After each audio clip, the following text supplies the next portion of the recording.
যদি বাংলাদেশে চাষাবাদ হয়, এটির রং আসলে সবুজ। এটি হচ্ছে মানে বিভিন্ন জুসের সাথে খাওয়া যায়। এর নিজের আলাদা একটা ব্রকলি স্যুপও আছে। এই এই সবজিটি বিভিন্ন তরকারির সাথেও খাওয়া যায়। আর এই সবজিতে বিভিন্ন অনেক ধরনের পুষ্টি এবং ভিটামিন এ, সি এবং ফলিক অ্যাসিড আছে। এটা কি? এটা এটা টমেটো। এটা হচ্ছে টক ফল। এটা আপনি রান্না করে খাইতে পারবেন বা কাঁচাও খাইতে পারবেন। এটি হচ্ছে ভিটামিন সি যুক্ত, যেটা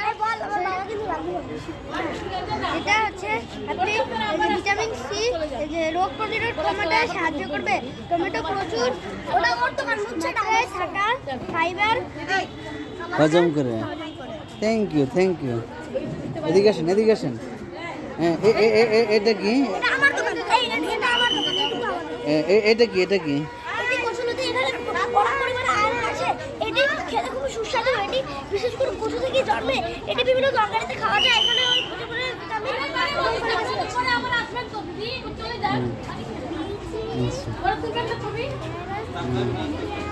দেখি কচুরলতি কত করে বিক্রি করেন? 60 টাকা।